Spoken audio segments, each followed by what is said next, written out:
Hey guys, welcome back to CMA Junction.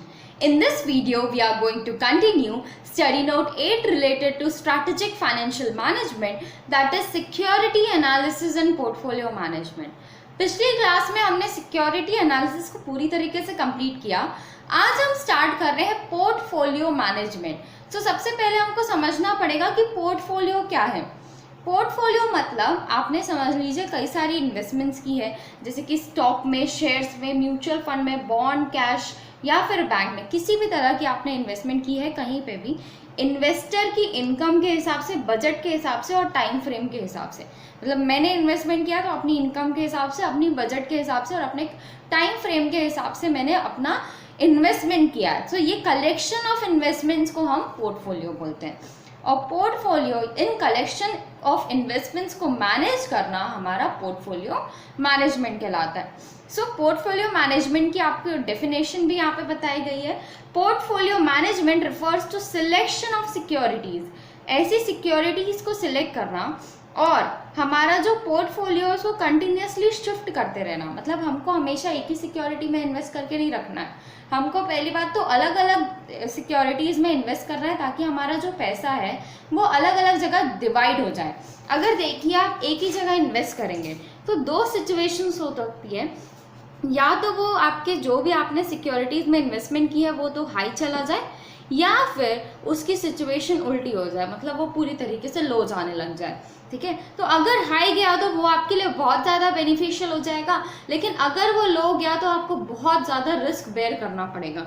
वही समझ लीजिए अगर आपने 1 लाख रुपए लगाए हैं और 10-10 हज़ार रुपये 10 अलग अलग सिक्योरिटीज़ में आपने इन्वेस्ट किया है, इन दैट केस अगर एक भी आपका लॉस में जाता है और बाकी सारे बचे हुए आपके प्रॉफिट में जा रहे हैं, इन दैट केस ये आपके लिए प्रॉफिटेबल होगा। लेकिन अगर आपने पूरे पैसे एक ही जगह लगा दिए तो ये आपके लिए रिस्क ज़्यादा, इसमें आपको रिस्क बेयर करना पड़ सकता है। ठीक है, तो वही चीज़ बोल रहा है, आपको सिलेक्शन करना है सिक्योरिटीज़ का और कंटिन्यूसली शिफ्ट करते रहना, एक ही में आपको नहीं रहना। अगर एक आपने जिसमें इन्वेस्ट किया है उससे अच्छा रिटर्न किसी और में मिल रहा है तो आप उसमें जाके इन्वेस्ट कर सकते हैं। फॉर ऑप्टिमाइजिंग द रिटर्न, ये क्यों कर रहे हैं हम, शिफ्ट क्यों कर रहे हैं, रिटर्न को ऑप्टिमाइज करने के लिए और रिस्क को कम करने के लिए, या फिर उसी पर्टिकुलर लेवल ऑफ रिस्क में रिटर्न को बढ़ाने के लिए, ताकि आप, या फिर समझ लीजिए एक पोर्टफोलियो मैनेजर है वो अपने इन्वेस्टर्स की वेल्थ को इंक्रीज कर सके। ठीक है, सो ये थी पोर्टफोलियो मैनेजमेंट की डेफिनेशन, आप बोल सकते हैं। सो एक बार और देखिए, आपको और अच्छे से क्लियर होगा। Selection of securities and their continuous shifting in the portfolio for optimising the return for a given level of risk and maximising the wealth of an investor. So अब ये हो गया पोर्टफोलियो मैनेजमेंट। अब देखिए types of portfolio management. So portfolio में 4 types of portfolio management होता है। First है active portfolio management. Active portfolio management क्या है, जहां पे पोर्टफोलियो मैनेजर्स एक्टिवली इन्वॉल्व होते हैं बाय करने और सेल करने में सिक्योरिटीज को, ताकि वो मैक्सिमम रिटर्न प्रोवाइड कर सके इंडिविजुअल इन्वेस्टर्स को। सो नॉर्मली यहाँ पे ग्रुप ऑफ बोल सकते हैं हमारे पोर्टफोलियो मैनेजर्स होते हैं जो कि पूरी तरीके से पूरा इन्वेस्टमेंट को एकदम हैंडल करते हैं और फाइंड आउट करते हैं कि किस टाइम पे कौन सा इन्वेस्टमेंट अच्छा वर्क कर रहा है, उसके हिसाब से बाइंग एंड सेलिंग कंटिन्यूसली वो करते रहते हैं, ताकि वो फाइंड आउट कर सके कि कौन सी बेस्ट सिक्योरिटीज है उसमें इन्वेस्ट किया जाए। ठीक है, तो यहाँ पे बहुत सारी एनालिसिस करनी होती है, बहुत सारे सिचुएशंस फाइंड आउट करने पड़ते हैं, बहुत सारे ट्रेंड्स एनालाइज करने होते हैं, उसके हिसाब से एक्टिव पोर्टफोलियो मैनेजमेंट होता है। सो ये कंटिन्यूसली होता रहता है, मतलब कंटिन्यूसली आप बाय सेल करते रहते हैं शेयर्स, और यहाँ पे कोई ऐसा स्पेसिफिक टाइम नहीं है कि इस टाइम के बाद हम शेयर्स चेंज करेंगे, यहाँ पे कंटिन्यूसली आपका ये चेंज होता रहता है। नेक्स्ट हमारे पास आता है पैसिव पोर्टफोलियो मैनेजमेंट। मतलब हमने स्टार्टिंग में एक बार डिसाइड कर लिया कि हम इन कंपनीज में इन्वेस्ट करेंगे, उनकी पास्ट सिचुएशंस को देख के और फ्यूचर उनके प्लान्स को देख के हमने डिसाइड कर लिया कि उसी में हम इन्वेस्टमेंट्स करेंगे और उसी में हम इन्वेस्टमेंट्स करते आ रहे हैं। तो ये होता है फिक्स्ड पोर्टफोलियो, जो कि करंट मार्केट सिनेरियो के हिसाब से डिसाइड किया जाता है। फॉर एग्जाम्पल म्यूचुअल फंड्स, तो म्यूचुअल फंड में जैसे कि आप लगा रहे हैं एक्सिस म्यूचुअल फंड में, सो इन दैट केस वहाँ पे डिसाइड है कि उसमें किस किस की होल्डिंग है, कितनी कितनी, तो उसी के हिसाब से वहाँ पे इन्वेस्टमेंट की जाती है। ठीक है, तो ये हो गया हमारा active portfolio and passive portfolio. अब आता है डिस्क्रिशनरी पोर्टफोलियो मैनेजमेंट सर्विसेज। अब डिस्क्रिशनरी पोर्टफोलियो मैनेजमेंट सर्विसेज क्या है वो समझने से पहले ये समझ लीजिए कि एक्टिव और पैसिव में आप खुद से भी अपना पूरा पोर्टफोलियो मैनेजमेंट कर सकते हैं। ज़रूरी नहीं है कि आप पोर्टफोलियो मैनेजर्स रखें, लेकिन अगर आप एक्टिव कर रहे हैं तो नॉर्मली ऐसा रिक्वायरमेंट हो ही जाती है कि आपको मैनेजर्स रखने पड़ते हैं, ठीक है, लेकिन ज़रूरी नहीं है। लेकिन डिस्क्रिशनरी पोर्टफोलियो मैनेजमेंट सर्विसेज क्या है, यहाँ पे आपके पास इंडिविजुअल ऑथराइज करता है एक पोर्टफोलियो मैनेजर। जैसे फॉर एग्जांपल मेरे को इन्वेस्टमेंट करनी है तो मैं एक पोर्टफोलियो मैनेजर ऑथराइज करूंगी और वो मेरे सारे फाइनेंशियल नीड्स को ध्यान में रखेगा और इसके हिसाब से इन्वेस्टमेंट्स करेगा। मेरा काम है सिर्फ उसको मनी देना और उसका काम है पोर्टफोलियो को पूरी तरीके से मैनेज करना। वो ही डिसाइड करेगा कि कहाँ इन्वेस्टमेंट करना है, पेपर वर्क, डॉक्यूमेंटेशन, फाइलिंग, सारा काम उस मैनेजर का होगा। मेरा कुछ भी मेरे को करने की ज़रूरत नहीं, उसके पास पूरा राइट है डिसीजन लेने का क्लाइंट के बिहाफ में, ठीक है। सो डिस्क्रिशनरी में आप पूरा मैनेजर को दे देते हैं, पोर्टफोलियो मैनेजर को, और वो पूरी तरीके से आपका सारा काम करता है। Non discretionary portfolio management services क्या होती है, तो यहाँ पे आप एक पोर्टफोलियो मैनेजर देखते हो, वो आपको सजेस्ट करता है कि कौन सा आपको शेयर्स बाय करने चाहिए, कौन से आपको सेल करना चाहिए, कब सेल करना चाहिए, कब बाय करना चाहिए।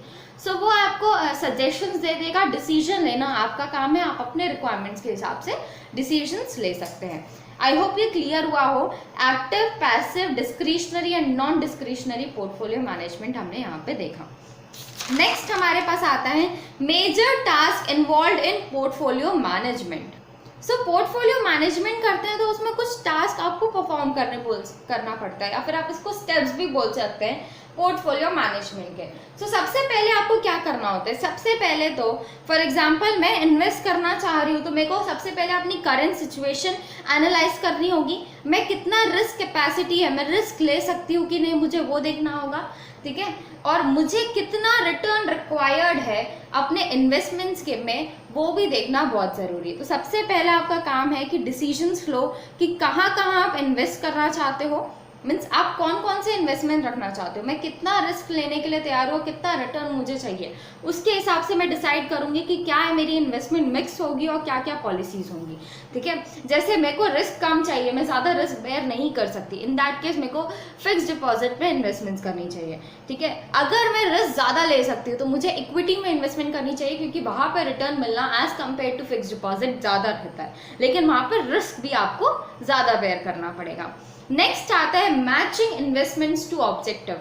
मतलब सबसे पहले हमने डिसाइड कर लिया हमारा रिस्क कितना है, हमको रिटर्न कितना चाहिए, ठीक है। फिर उसके बाद आपको क्या ऑब्जेक्टिव के लिए आप इन्वेस्टमेंट कर रहे हैं, आपको वो ध्यान रखना है। जैसे कि मेरे को अब आज से 10 साल बाद अपना खुद का घर लेना है, इन दैट केस यहाँ पे मैं इन्वेस्टमेंट अपने घर लेने के लिए 10 साल बाद मेरे को कितने रुपए की ज़रूरत होगी, उसके हिसाब से अभी इन्वेस्टमेंट करूँगी, ठीक है। तो मैंने क्या किया, मैच किया इन्वेस्टमेंट अपने ऑब्जेक्टिव के साथ। नेक्स्ट है asset allocation for individual and institution. For example जैसे कि मैं इंडिविजुअल हूँ तो मेरे लिए अलग टाइप की इन्वेस्टमेंट्स होंगी, और अगर आप इंस्टीट्यूशन है, इंस्टीट्यूशंस अगर इन्वेस्ट करना चाहती हैं तो उनके लिए अलग टाइप के शेयर सिक्योरिटीज़ होंगे, ठीक है। सो अगर आप इंडिविजुअल है तो अपने हिसाब से एसेट्स डिसाइड करिए और कहाँ कहाँ आप इन्वेस्टमेंट करना चाहते हैं वो डिसीजन होगा। इंस्टीट्यूशंस के हिसाब से वो डिसीजंस अलग तरीके से लिए जाएंगे। नेक्स्ट आता है बैलेंसिंग रिस्क अगेंस्ट परफॉर्मेंस। ध्यान दीजिएगा, एक बार आपने अपना पोर्टफोलियो बना लिया, पूरी तरीके से रेडी कर लिया अपने रिस्क और रिटर्न्स के हिसाब से, सो क्या उसको बार बार देखने की ज़रूरत नहीं है। कई बार हो सकता है कि हमको उसको बार बार देखने की बहुत ज़रूरत होती है, हर बार उसको आप एनुअली या फिर क्वार्टरली आप उसको एनालाइज कीजिए। कई बार हो सकता है कि आपके ऑब्जेक्टिव में थोड़ा सा चेंज आ जाए, सो ऑब्जेक्टिव्स में चेंज के कारण भी आपको अपने जो भी पोर्टफोलियो है उसको मैनेज करने की ज़रूरत पड़ती है।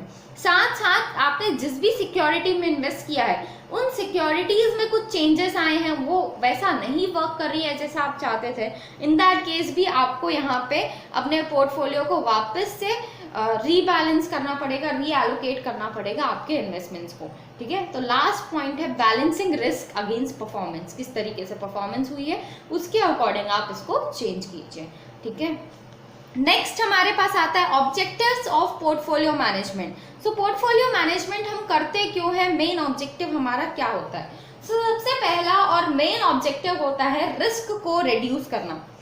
अगर आप, जैसे कि मैंने आपको स्टार्टिंग में ही बताया कि अगर आप एक ही जगह पैसा लगा देंगे अपना पूरा, इन दैट केस अगर वो अच्छा काम कर रहा है तो आप अच्छा प्रॉफिट उसमें अर्न कर सकते हैं। लेकिन अगर वो ही सिक्योरिटीज जिसमें आप पैसे लगाए हैं वो अच्छी तरीके से काम नहीं कर रहा और बहुत लॉसेस उसमें आ रहे हैं, इन दैट केस आपको बहुत ज़्यादा रिस्क बेयर करना पड़ सकता है। इसलिए आप जब भी इन्वेस्टमेंट करें तो ऐसे कोशिश कीजिए कि आप अलग अलग जगह इन्वेस्टमेंट्स करें। एक ही टाइप ऑफ सिक्योरिटीज में नहीं करना है आपको, वाइड रेंज ऑफ सिक्योरिटीज में and wide range of industries में आपको इन्वेस्टमेंट्स करना है। सो अगर रिस्क रिड्यूस करना है तो आप डाइवर्सिफिकेशन कीजिए, और इसीलिए हम पोर्टफोलियो मैनेजमेंट करते हैं। अगर आपके पास सिर्फ एक ही सिक्योरिटी है, इन दैट केस पोर्टफोलियो को मैनेज करने की क्या जरूरत है, आपके पास एक ही सिक्योरिटी, उसको रखी रहिए। अगर आप अलग अलग जगह इन्वेस्टमेंट कर रहे हैं और बार बार उसको एनालाइज करके चेंज करते जा रहे हैं, तभी हमको पोर्टफोलियो मैनेजमेंट की जरूरत पड़ती है। और इसीलिए पोर्टफोलियो मैनेजमेंट में डाइवर्सिफिकेशन होता है जो कि हमारा रिस्क रिड्यूस करता है। नेक्स्ट आता है सेफ्टी ऑफ प्रिंसिपल।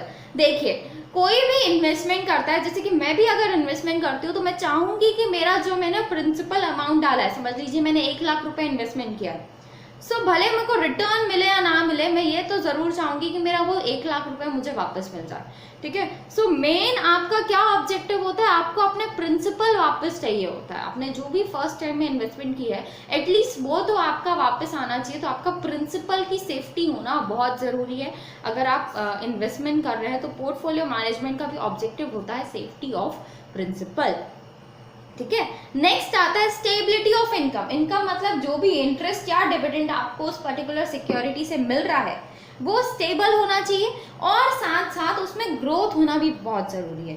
स्टेबिलिटी मतलब अगर क्वार्टरली मिल रहा है, एनुअली मिल रहा है, तो वो उस टाइम पे मिलता रहना चाहिए और उसमें हर बार आपका ग्रोथ आपको दिखना चाहिए। सो यहाँ पे स्टेबिलिटी के साथ साथ आपको ग्रोथ भी रिक्वायर्ड है।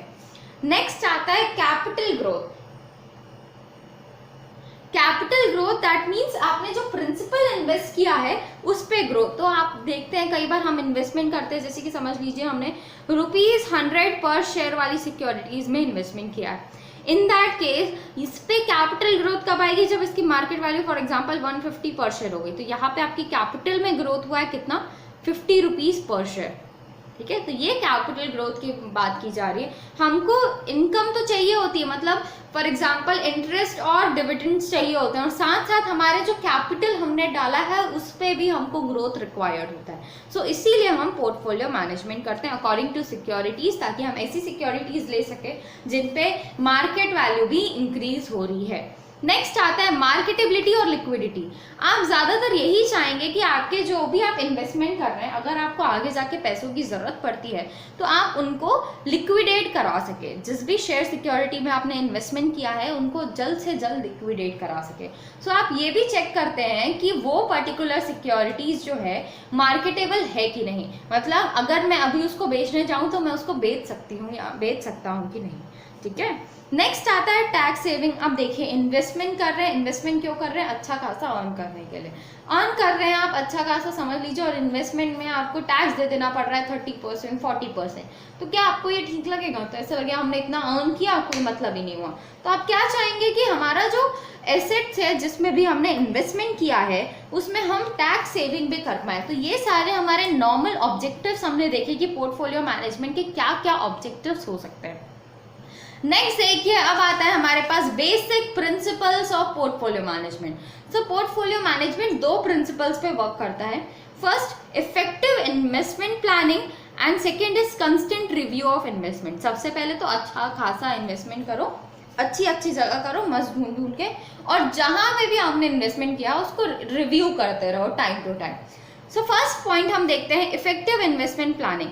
जब भी आप इन्वेस्टमेंट कर रहे हैं तो इन्वेस्टमेंट के लिए ध्यान रखिएगा कि फिस्कल, फाइनेंशियल, मॉनेटरी पॉलिसीज जो कि गवर्नमेंट या आरबीआई की चल रही है उसको ध्यान में रखें, क्योंकि इनकी पॉलिसीज के हिसाब से शेयर्स में बहुत ज़्यादा चेंजेस आते हैं। जैसे कि समझ लीजिए आरबीआई ने बैंक्स के लिए लोन लेने का रेट जो है वो बढ़ा दिया। इन दैट केस यहाँ पे क्या होगा, पब्लिक ज़्यादा लोन नहीं लेगी तो इन्वेस्टमेंट ज़्यादा नहीं, मीन्स आप लोन नहीं ले रहे हो तो आप ज़्यादातर वहाँ पे बैंक्स को इंटरेस्ट नहीं मिलेगा। इन दैट केस बैंक्स के शेयर में थोड़े बहुत इधर उधर हो सकता है, ठीक है। तो मेन इंपॉर्टेंट क्या है, बैंक्स में हो रहा है तो बाकी सारे लोगों को भी अफेक्ट होगा जो कि लोन लेना चाह रहे थे और ले नहीं पा रहे एज रेट्स बढ़ गए हैं, ठीक है। सो इसके कारण आपके पूरे मार्केट पे अफेक्ट पड़ता है और मार्केट्स के साथ जिस भी कंपनी इंडस्ट्री में आप इन्वेस्टमेंट करना चाहते हैं उस पर भी अफेक्ट पड़ेगा, ठीक है। तो आपको ये ध्यान रखना है कि सबसे पहले गवर्नमेंट और आरबीआई की फिस्कल, फाइनेंशियल और मॉनेटरी पॉलिसीज क्या है उस पर आप सबसे पहले ध्यान दीजिए इन्वेस्टमेंट करने से पहले। साथ साथ फॉर एग्जांपल किसी भी कंपनी में आप इन्वेस्टमेंट करना चाहते हैं, सो इंडस्ट्रियल और इकोनॉमिक इन्वायरमेंट आप पहले देख लीजिए। जिस भी कंपनी में इन्वेस्टमेंट करना चाहते हैं उसका इकोनॉमिकली देख लीजिए। फॉर एग्जांपल इंडिया की कोई कंपनी में इन्वेस्टमेंट करना चाहते हैं तो इंडिया का इकोनॉमिकली इंडिया कैसे वर्क कर रहा है, देन जिस भी पर्टिकुलर कंपनी में इन्वेस्ट करना चाहते हैं वो किस इंडस्ट्री के अंदर आता है, उस इंडस्ट्री को आप एनालाइज कर लीजिए कि वो किस तरीके से वर्क कर रहा है, ठीक है, ताकि आप फाइंड आउट कर सके कि एट लास्ट आपकी जो कंपनी है जिसमें आप इन्वेस्टमेंट करना चाहते हैं वो किस तरीके से वर्क कर रही है, ठीक है। सो हम ये सब चीज़ें चेक करते हैं ताकि हम फाइंड आउट कर सके कि टेक्नोलॉजिकल चेंजेस क्या हुए हैं, कंपटीशन मार्केट में कितना बड़ा है, डिमांड कितनी बढ़ रही है उस पर्टिकुलर इंडस्ट्री के प्रोडक्ट्स की, और साथ साथ इससे हमको ये पता चलता है कि मार्केट में उसके शेयर्स में क्या चेंजेस आ रहे हैं इन सब के कारण, ठीक है। सो दो चीज़ें इन्वेस्टमेंट करने से पहले आपको ध्यान में रखनी है। नेक्स्ट आता है कंस्टेंट रिव्यू ऑफ इन्वेस्टमेंट। अब आपने इन्वेस्टमेंट कर लिया, उसके बाद आपको रिव्यू करना पड़ता है अपने इन्वेस्टमेंट को। रिव्यू करने के लिए आपको ये सारी एनालिसिस करनी होगी। सबसे पहले तो assessment of quality of management, जिस भी कंपनी में आप इन्वेस्ट कर रहे हैं उसका मैनेजमेंट किस तरीके से वर्क कर रहा है वो भी आपको ध्यान में रखना बहुत ज़रूरी है, क्योंकि मैनेजमेंट अगर सही ढंग से वर्क नहीं कर रहा है तो उस कंपनी को बहुत ज़्यादा अफेक्ट हो सकता है। जैसे कि फॉर एग्जाम्पल यस बैंक का अभी केस चल रहा था, तो वो क्यों हुआ, क्योंकि उसका मैनेजमेंट सही तरीके से वर्क नहीं कर रहा था, और मैनेजमेंट सही तरीके से वर्क नहीं कर रहा था इसीलिए क्वालिटी ऑफ मैनेजमेंट में गड़बड़ थी, तो उसके कारण उसके शेयर्स में बहुत ज़्यादा प्राइसेस में पूरी तरीके से लो हो चुके थे वो, ठीक है। नेक्स्ट आता है financial and trend analysis of companies financial statement. दूसरा हमारा पॉइंट है कि कंपनी के फाइनेंशियल स्टेटमेंट को पूरी तरीके से रीड कीजिए, फाइनेंशियल एनालिसिस कीजिए, ट्रेंड एनालिसिस कीजिए, ताकि आप फाइंड आउट कर सके कि वो कंपनी की होल्डिंग्स कितनी है और वो किस तरीके से काम कर रही है, ठीक है। और अगर आपको सेटिस्फैक्ट्री नहीं लग रहा है कि वो कंपनी सही तरीके से काम नहीं कर रही है, उसकी फाइनेंशियल स्टेटमेंट सही नहीं है, तो आप वहाँ से डिसइन्वेस्टमेंट्स कर लीजिए। नेक्स्ट आता है analysis of securities market and it's trend. Security market analysis कीजिए, सिक्योरिटी एनालिसिस जो कि हमने पहले पढ़ रखा है वो एनालिसिस कीजिए और ट्रेंड्स को एनालाइज कीजिए। नेक्स्ट हमारे पास पॉइंट आता है factors affecting investment decisions in portfolio management. Portfolio management में कौन कौन से फैक्टर्स हैं जो कि आपके इन्वेस्टमेंट डिसीजंस को अफेक्ट करते हैं। सो सबसे पहले तो टाइप्स ऑफ सिक्योरिटीज, हमको ये सारी चीज़ें अफेक्ट करती है हमारे पोर्टफोलियो मैनेजमेंट को, ठीक है। सो टाइप्स ऑफ सिक्योरिटीज, तो हम कौन सी सिक्योरिटी चूज कर रहे हैं, सबसे पहले हमारे पास ये पॉइंट आता है, क्योंकि कई टाइप्स ऑफ सिक्योरिटीज है, debentures, convertible bonds, preference shares, equity shares, government securities और गवर्नमेंट बॉन्ड्स। सो हमको इन सब में सिलेक्ट करना होता है कि कौन सा हमारे लिए ज़्यादा बेनिफिशियल है। सो ये हमारा फर्स्ट फैक्टर है। नेक्स्ट प्रपोर्शन ऑफ इन्वेस्टमेंट, अगर हमने सिलेक्ट कर लिया कि हाँ इस पर्टिकुलर सिक्योरिटी में इतना इतना इन सिक्योरिटीज में हम इन्वेस्टमेंट करेंगे। सो सेकंड पॉइंट आता है कि किस में कितना इन्वेस्ट करें, ठीक है। मतलब आप यहाँ पे डिसाइड करते हैं कि इन्वेस्टमेंट जो है फिक्स्ड इंटरेस्ट या फिर डिविडेंड सिक्योरिटीज में करें या फिर वेरिएबल इंटरेस्ट और डिविडेंड बेयरिंग सिक्योरिटीज में करें, और कितना प्रपोर्शन ऑफ इन्वेस्टमेंट इन सब में हम डालें। Next identification of industry. अब हमने फॉर एग्जाम्पल हमने डिसाइड कर लिया कि हम शेयर्स में इन्वेस्ट करेंगे, तो शेयर्स में इन्वेस्ट करोगे, अब किस पर्टिकुलर इंडस्ट्री के शेयर्स में इन्वेस्ट करोगे वो ध्यान रखना पड़ता है आपको। सो आपको फाइंड आउट करना पड़ेगा कि किस इंडस्ट्री के शेयर्स में आप इन्वेस्ट करना चाहते हैं। फॉर एग्जाम्पल आपको एक पर्टिकुलर कंपनी में इन्वेस्ट करना है, तो उस पर्टिकुलर इंडस्ट्री के पोटेंशियल और ग्रोथ को चेक कीजिए जिस पर्टिकुलर इंडस्ट्री के अंदर वो कंपनी आती है। नेक्स्ट आइडेंटिफिकेशन ऑफ कंपनी, अगर आपने इंडस्ट्री आइडेंटिफाई कर लिया है उसके बाद उस इंडस्ट्री के अंदर high growth potential companies find out कीजिए और जिनके शेयर्स अच्छे वर्क कर रहे हैं वो फाइंड आउट कीजिए और उसमें इन्वेस्ट कीजिए, ठीक है। नेक्स्ट आता है ऑब्जेक्टिव ऑफ पोर्टफोलियो। आपको एक और चीज़ ध्यान रखना है कि आपके पोर्टफोलियो का ऑब्जेक्टिव क्या है, क्या आपको सेफ एंड स्टीडी रिटर्न्स चाहिए, मतलब लो रिस्क में आप इन्वेस्टमेंट करना चाहते हैं, या फिर आप हाई रिस्क भी बेयर कर सकते हैं और उसके हिसाब से हाई रिटर्न्स आपको रिक्वायर्ड है। तो ये आपको ध्यान रखना है कि आपको किस टाइप के रिटर्न्स की रिक्वायरमेंट है। नेक्स्ट, टाइमिंग ऑफ परचेस, मतलब हम कब अपना इन्वेस्टमेंट करें, कब शेयर्स हम खरीदें।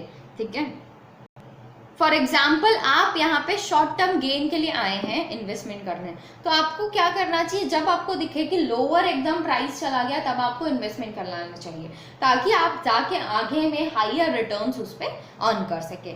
ठीक है, नेक्स्ट आता है रिस्क टॉलरेंस, जो कि सबसे ज़्यादा इंपॉर्टेंट पॉइंट बोल सकते हैं आप, जो कि अफेक्ट करता है इन्वेस्टमेंट डिसीजन। एक पर्टिकुलर इंडिविजुअल का रिस्क टॉलरेंस अलग हो सकता है। जैसे मैं अगर 50% रिस्क टॉलरेट कर सकती हूँ तो आप हो सकता है 80% रिस्क टॉलरेट कर सके। सो रिस्क टॉलरेंस डिपेंड करता है अकॉर्डिंग टू इंडिविजुअल्स। सो इसके अकॉर्डिंग ही आप डिसीजंस ले सकते हैं कि किस में आपको इन्वेस्टमेंट करना चाहिए। हर एक पर्टिकुलर इंसान के रिस्क टॉलरेंस के हिसाब से डिसाइड होता है कि उसको किस पर्टिकुलर सिक्योरिटीज़ में इन्वेस्टमेंट करना चाहिए। तो ये सारे फैक्टर्स हैं जो कि अफेक्ट करते हैं investment decisions in portfolio management. Next देखिए, नेक्स्ट आता है हमारे पास Markowitz model of risk return optimisation. So हमने अभी तक देखा है कि नॉर्मली अगर आपको कहीं इन्वेस्टमेंट करना है तो रिस्क और रिटर्न पे बैलेंस करना ज़रूरी है। ठीक है, बिना रिस्क और रिटर्न को बैलेंस किए आप एक अच्छा इन्वेस्टमेंट नहीं बना सके। सो उसी के लिए मार्कोविट्स मॉडल निकला है, और मार्कोविट्स मॉडल को प्रपाउंड किया है हैरी मार्कोविट्स ने, जो कि normally father of modern portfolio कहलाया जाता है। नेक्स्ट, इसके बेसिस क्या है। सो यहाँ पे आपको बताया गया है, फर्स्ट, इन्वेस्टर का मेन कंसर्न है रिस्क और रिटर्न, कितना रिस्क है और उससे कितना रिटर्न मिलेगा, वही सारे इन्वेस्टर्स का मेन कंसर्न होता है। अगर हम कहीं भी जाते हैं, किसी भी समझ लीजिए शेयर्स या सिक्योरिटीज को देखते हो, सबसे पहले हम देखते हैं कि उसमें रिटर्न कितना है। रिटर्न पता चल गया, उसके बाद हम चेक करते हैं कि उसमें रिस्क कितना लेना पड़ेगा, मतलब कितना हमको उसमें अच्छा खासा रिस्क हो सकता है। फॉर एग्जाम्पल आपको दिया हुआ है कि वहाँ पे आपको 24% तक का अच्छा खासा रिटर्न हो सकता है, लेकिन वहाँ पे रिस्क भी है 15% का। सो ये जो रिस्क है, इसका मतलब 24% आपको नॉर्मल रिटर्न्स मिल सकते हैं, और ये 15% एक्स्ट्रा भी मिल सकता है, और 15% इस 24% से डिडक्ट भी हो सकता है। तो ये आपका रिस्क होता है। Trade off between risk and return आपका मेन कंसर्न होता है कि हम जो है हमारा रिस्क और रिटर्न को अच्छी तरीके से बैलेंस कर पाए। तो ये बैलेंस करने के लिए हम क्या करते हैं, डाइवर्सिफिकेशन करते हैं, अलग अलग शेयर सिक्योरिटीज में इन्वेस्टमेंट करते हैं, ताकि हमको ज़्यादा रिस्क बेयर ना करना पड़े। नेक्स्ट, हमने जब सिक्योरिटी एनालिसिस पढ़ा था तब भी हमने देखा था कि सेफ्टी, लिक्विडिटी एंड रिटर्न में अच्छा खासा आपको बैलेंस बनाना पड़ेगा, ताकि आप अच्छे से इन्वेस्टमेंट कर पाएँ और अच्छी खासी इन्वेस्टमेंट से अर्निंग कर पाएँ। सो ये जो सेफ्टी, लिक्विडिटी एंड रिटर्न है, ये इंडिविजुअल प्रेफरेंसेस के हिसाब से डिपेंड करेगा कि मुझे कितनी सेफ्टी चाहिए, मुझे कितनी लिक्विडिटी रिक्वायर्ड होगी, और उसके हिसाब से रिटर्न कितना मुझे चाहिए होगा। ठीक है, नेक्स्ट आता है एप्लीकेशन। सो एप्लीकेशन में देखिए, नॉर्मली हम जो ये रिस्क रिटर्न ऑप्टिमाइजेशन कर रहे हैं, उसके थ्रू हम क्या चाहते हैं, हम एफिशिएंट पोर्टफोलियोज फाइंड आउट करना चाहते हैं, और एफिशिएंट पोर्टफोलियोज फाइंड आउट करने के लिए हमको मीन वेरिएंस को यूज़ करना पड़ता है और सिलेक्ट करना पड़ता है एक अच्छा खासा एफिशिएंट पोर्टफोलियो। ठीक है, सो उसके लिए ही ये मार्कोविट्स मॉडल बना है, और इसके ही थ्रू हम रिस्क रिटर्न को एनालाइज करते हैं और एक अच्छी सी हमारे लिए इन्वेस्टमेंट अपॉर्चुनिटी फाइंड आउट करते हैं। सो नॉर्मली अगर मैं आपको बताना चाहूँ तो यहाँ पे दो चीज़ें यूज होती हैं। First is standard deviation and second is return. Standard deviation normally risk को शो करता है। स्टैंडर्ड डेविएशन नॉर्मली अगर हम समझना चाहें तो standard deviation is variation from average, आप बोल सकते हैं। सो आपको अगर पता है कि हमारा जो रिटर्न है 12% होने वाला है, और आपको पता है कि यहाँ पे स्टैंडर्ड डेविएशन आ रहा है 10%। सो ये क्या है, हमारा वेरिएंस इसमें हो सकता है, मतलब रिटर्न में इतना वेरिएंस हो सकता है। रिटर्न 10% आगे भी बढ़ सकता है, और रिटर्न हमारा 10% पीछे भी जा सकता है। सो हमारा मेन कंसर्न होता है यहाँ पे रिस्क रिटर्न ऑप्टिमाइजेशन में, एक तो रिस्क फाइंड आउट करना, that is standard deviation, and return find out करना कि एक्सपेक्टेड रिटर्न हमारा कितना हो सकता है। नेक्स्ट देखिए कुछ इसमें एजम्पशंस है। सो एजम्पशंस क्या क्या है? फर्स्ट है return on an investment adequately summarises the outcome of an investment. सबसे पहले ये माना गया कि जो भी रिटर्न आएगा वो ही हमारा आउटकम समराइज करेगा कि ये इन्वेस्टमेंट किस तरीके से वर्क कर रहा है। मतलब अगर रिटर्न 10% है तो वो अच्छा वर्क कर रहा है, रिटर्न 5% है तो वो कम। रिटर्न के साथ साथ रिस्क को भी देखना बहुत इंपॉर्टेंट है। तो रिटर्न और रिस्क ही हमारे इन्वेस्टमेंट को समराइज करेंगे कि हमारा इन्वेस्टमेंट जो है वो किस तरीके से वर्क कर रहा है। Next, investor can visualise a probability distribution of rate of return. Rate of return के लिए हम प्रोबेबिलिटी फाइंड आउट कर सकते हैं कि किसमें कितना अच्छा तरीके से वर्क कर रहा है। ठीक है, तो normally investor probability find out कर सकता है रेट ऑफ रिटर्न के लिए। Next, investor risk estimates are proportional to the variance of return they perceive for a security or portfolio. So जो उसके रिस्क एस्टिमेट्स हैं इन्वेस्टर के वो प्रोपोर्शनल होंगे वेरिएंस ऑफ रिटर्न से, मतलब उसको कितना रिटर्न मिल रहा है उसके हिसाब से डिसाइड होगा। रिस्क और रिटर्न डिसाइड होगा इन्वेस्टर का अकॉर्डिंग टू सिक्योरिटी जो उसने डिसाइड किया है। ठीक है, investor base their invested decision on 2 criteria. हमने देख लिया, एक तो एक्सपेक्टेड रिटर्न और variance of return, that is risk. So हमने देख लिया variance of return and expected return. Expected return हमको फाइंड आउट करना पड़ता है और साथ साथ standard deviation. Investors are risk averse. Normally ये माना गया है कि जो हमारे इन्वेस्टर्स है वो रिस्क एवर्स है, मतलब उनको ज्यादा रिस्क लेना पसंद नहीं है। In that case given expected return के लिए, फॉर एग्जांपल 10% आपको रिटर्न मिल रहा है, लेकिन एक में जो है 10% आपको रिटर्न मिल रहा है, एक में आपको 5% रिस्क है और 10% रिटर्न के लिए एक में आपको 10% रिस्क है, तो आप कौन सा प्रेफर करेंगे? ऑफ कोर्स ही बात है, नॉर्मल इन्वेस्टर 5% रिस्क ही लेगा 10% रिटर्न के लिए, अगर आपको उसमें 2 सिचुएशंस दी गई हैं तो। नॉर्मली आपको दूसरा एक और पॉइंट दिया हुआ है कि गिवन लेवल ऑफ रिस्क के लिए इन्वेस्टर प्रेफर करेगा maximum expected return.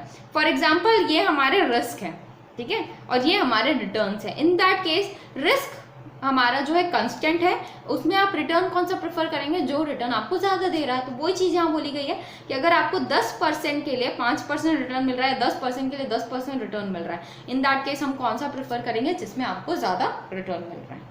Next, investors are risk reverse. Same point ये दिया हुआ है कि इक्वल एक्सपेक्टेड रिटर्न्स के लिए इन्वेस्टमेंट आप स्मॉलर रिस्क वाले में प्रेफर करेंगे। सो स्मॉलर रिस्क वाले में हम ज़्यादा प्रेफर करेंगे कि इन्वेस्टमेंट करें। ठीक है, नेक्स्ट देखिए रिटर्न एंड यील्ड के बारे में बताया गया है। रिटर्न एंड यील्ड क्या है? देखिए, रिटर्न मतलब इसमें इंटरेस्ट, डिविडेंड और कैपिटल गेन तीनों कवर किया जाता है। यील्ड मतलब इंटरेस्ट, डिविडेंड, लेकिन कैपिटल गेन यहाँ पे नहीं होता है। फॉर एग्जाम्पल एक शेयर है 100 रुपीज़ का, ठीक है, 100 रुपीज़ का शेयर है, लेकिन इसकी मार्केट वैल्यू जो है अब बढ़ के हो गई है 150 पर शेयर, और साथ साथ इसमें अभी तक हमको डिविडेंड मिल गया है 10 रुपये पर share. In that case return देखा जाए तो रिटर्न क्या बोलेगा कि हमको 100 रुपये का शेयर था, 50 रुपये का कैपिटल गेन हुआ, 10 रुपये का इसमें क्या मिला? डिविडेंड मिला। इन दैट केस 60 रुपीज़ पर शेयर का हमको रिटर्न मिला है, ये रिटर्न बोलता है। लेकिन यील्ड देखे तो यील्ड क्या बोलता है? 10 रुपये पर शेयर हमको मिला है। तो नॉर्मली रिटर्न में हम इंटरेस्ट मिल रहा है तो वो, या फिर डिविडेंड मिल रहा है तो वो, और साथ साथ कैपिटल गेन, तीनों को कवर करते हैं। यील्ड में आप इंटरेस्ट और डिविडेंड को तो कवर करते हैं लेकिन कैपिटल गेन को कवर नहीं करते हैं। ठीक है, सो नॉर्मली अगर हम इसके अंदर बात करें तो रिटर्न जो है वो मॉनेटरी इनफ्लोज कहलाता है, मतलब किसी भी टाइप के मॉनेटरी इनफ्लोज हों वो सारे रिटर्न कहलाएंगे। लेकिन यील्ड जो है वो रिटर्न के लिए ही कवर किया जाता है, मतलब मेजर ऑफ रिटर्न के लिए, फॉर एग्जांपल डिविडेंड, इंटरेस्ट, इन सब के लिए। ठीक है, सो कहीं पे भी आपको लिखा हो स्टैंडर्ड डेविएशन ऑफ रिटर्न, इसका मतलब होगा standard deviation of yield about its expected value. So हम जो स्टैंडर्ड डेविएशन की बात कर रहे हैं वो हम किसका निकालेंगे? यील्ड का निकालेंगे, मतलब इंटरेस्ट, डिविडेंड, इन सब का निकालेंगे। सिमिलरली जो आपका रिटर्न होगा वो भी किस बारे में बात करेगा? इंटरेस्ट एंड डिविडेंड के बारे में बात करेगा। ठीक है, नेक्स्ट आता है हमारे पास point, that is diversification and efficient portfolio. क्या बोल रहा है? देखिए, फर्स्ट पॉइंट है इसके अंदर हमारे पास एफिशिएंट फ्रंट टायर।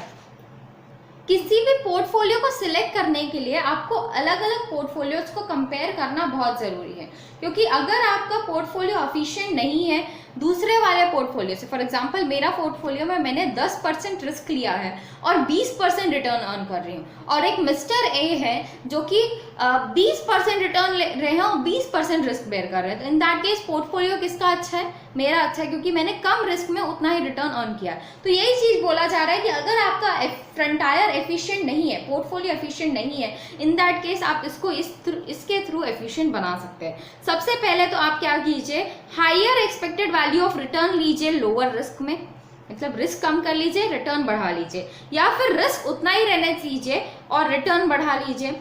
और दूसरा लास्ट आपको पॉइंट बोला गया कि एक्सपेक्टेड वैल्यू ऑफ रिटर्न आप उतना ही रहने दीजिए और रिस्क को कम कर लीजिए। तो ये 3 पॉइंट्स है जिसके थ्रू आप ये सब कर सकते हैं।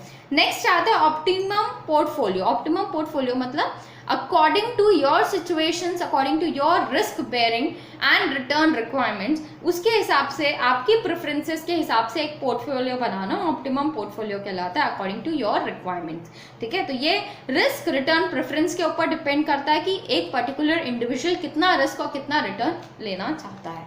ठीक है, लास्ट हमारे पास आता है इसमें डाइवर्सिफिकेशन। तो डाइवर्सिफिकेशन हमको पता है कि अलग अलग जगह आप इन्वेस्टमेंट्स कीजिए।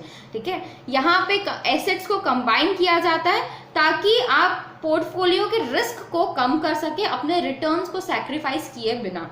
अब ध्यान रखिएगा, इन्वेस्टर का पोर्टफोलियो अगर एफिशिएंट नहीं है, इन दैट केस वो इन सब चीज़ों से उसको एफिशिएंट बना सकता है। पहला तो आप एक्सपेक्टेड वैल्यू ऑफ रिटर्न को इंक्रीज कर लीजिए विदाउट इंक्रीजिंग द रिस्क। जो हमने यहाँ पॉइंट्स पढ़े थे वही पॉइंट्स आपको यहाँ पे भी दिए हुए हैं। डिक्रीज कर लीजिए अपने risk without decreasing expected value, and combination भी आप ले सकते हैं, increase of expected return and decrease risk. So I hope आपको ये सारी चीज़ें अच्छे से क्लियर हुई हो। एक क्वेश्चन देखिए इससे रिलेटेड। ये क्वेश्चन जो है यहाँ पे आपको रिटर्न्स दिए हुए और रिस्क दिए हुए अलग अलग सिक्योरिटीज के। आपको एज्यूम करना है कि इसमें से आपको सिर्फ 3 ही सिलेक्ट करना है। तो आप बताइए कि आप कौन से 3 यहाँ से सिलेक्ट करेंगे। ठीक है, तो ये आप एक बार खुद से करके देखिएगा। नेक्स्ट क्लास में हम इसी को डिस्कस करेंगे सबसे पहले। आई होप आपको सारी चीज़ें अच्छे से क्लियर हुई हो। सो अगर आपको आज का वीडियो हेल्पफुल लगा सो प्लीज वीडियो को लाइक कीजिए, शेयर कीजिए, सब्सक्राइब कीजिए, and don't forget to press that bell icon to get more updates.